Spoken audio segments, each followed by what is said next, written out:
Welcome on back. It is day 2, pardon the painting.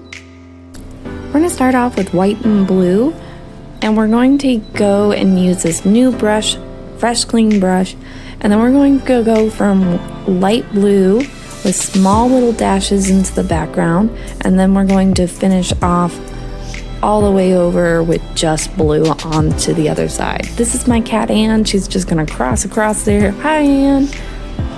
And then we're going to finish that off. I know I'm going to go a little bit faster in these steps. I do want to keep in mind I am using a light source going from light blue to dark blue. In this painting, I'm not even using that much water. I really want to use these background colors and really just kind of pop out colors, but I'm also not globbing the paint either.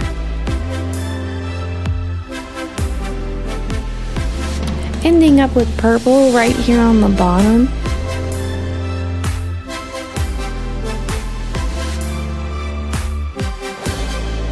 Now, if you accidentally go into your pumpkin or into any element, please don't worry about it. We're going to go back into it with black.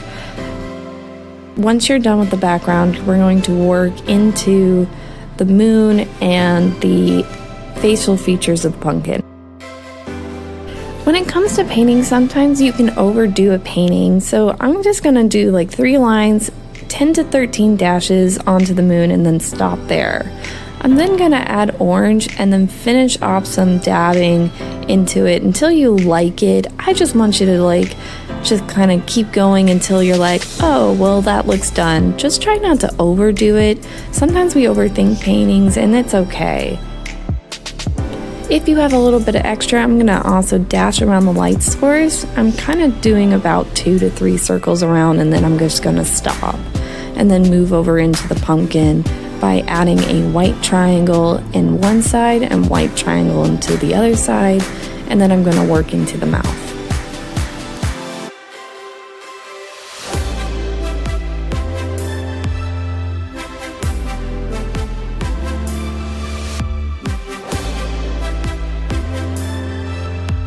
Going back in, I'm going to add an extra layer of orange into this just to make a difference between the contrast of the white and the orange.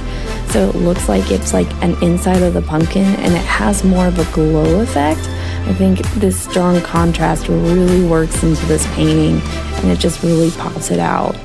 I'm just doing about a couple lines into the mouth, not very much. With a little bit of extra lines of orange, I'm just going to outline with 2 lines of the pumpkin. I'm not going all the way down, just like kind of halfway, and then it's halfway due to the light source of the moon. With painting, you can always do a crazy amount of details. I'm using blue and using up to 4 to 6 lines. You're just going to start painting in the pumpkins. Like whenever you draw a pumpkin, you have those like round lines. This is just nice little accents to add to your painting. And I think blue and black really have that also nice contrast, like the orange and the white. Again, I already put the countdown for you of all the lines. If you ever think, try to use about, again, 4 to 6, just because sometimes you can overdo things, and I don't want you to overdo it. It's just nice to kind of have like a little countdown in your head when it comes to lines and paint strokes. At the bottom of the little blue dashes, you can do as much as you want, and that's just flicking back and forth into that black just to kind of get that. And then I'm going to also switch over and do all the steps again with a little bit of orange.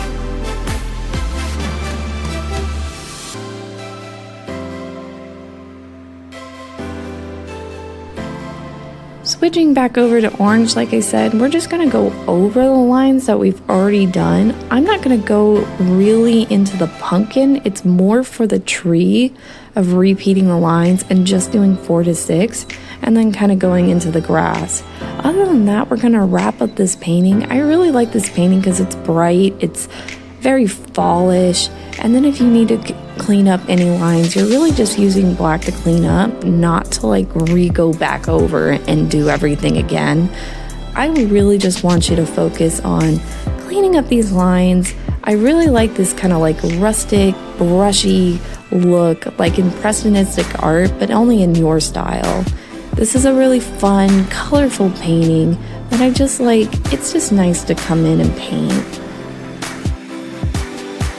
You don't have to do this extra step of outlining what's inside the pumpkin. I think it does a great job of kind of bringing out like a cartoon, flattish figure, ending this illustration with a little bit more fun cartooning line.